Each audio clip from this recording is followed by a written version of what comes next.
आज टीवी के कई चैनल्स पे ये खबर चल रही है कि जुलाई अगस्त में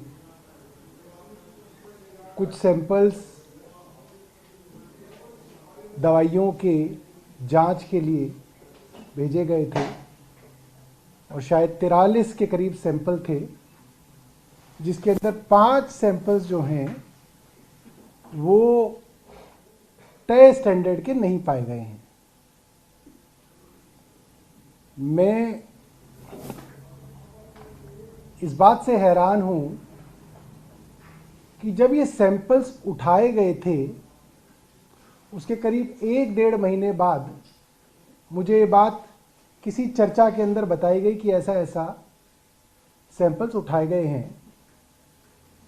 और उसके अंदर 2 तरीके के सैंपल्स उठाए गए थे, एक तो कंज्यूमेबल्स और एक मेडिसिन। कंज्यूमेबल्स क्या होते हैं? कंज्यूमेबल्स होते हैं जैसे bandage, cotton wool, etcetera etcetera. और वो कंज्यूमेबल्स के सैंपल्स भी मुझे बताए गए बहुत सारी जगह जो है स्टैंडर्ड के नहीं पाए गए।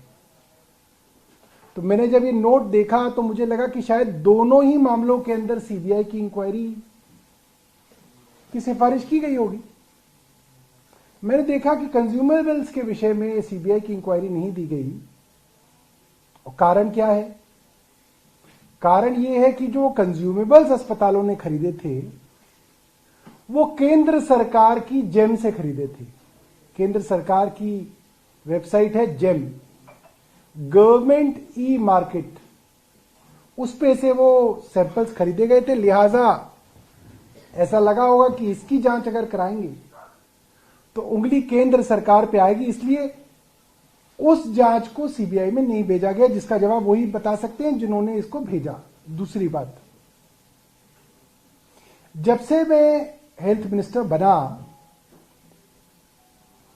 तब से कई सारी मीटिंग्स हमारी हेल्थ सेक्रेटरी, डीजीएचएस आदि हेल्थ के अधिकारियों के साथ हुई है।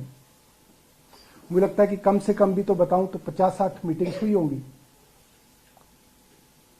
उन मीटिंग्स के अंदर कई सारे फैसले और डायरेक्शंस ली गई और वो डायरेक्शंस हेल्थ सेक्रेटरी को, डीजीएचएस को दी गई। मुख्यतः हेल्थ सेक्रेटरी को दी जाती हैं क्योंकि वो एक आईएएस अधिकारी होते हैं जो हेड ऑफ डिपार्टमेंट कहलाते हैं, जो हेल्थ के हेड कहलाते हैं, मिस्टर दीपक कुमार।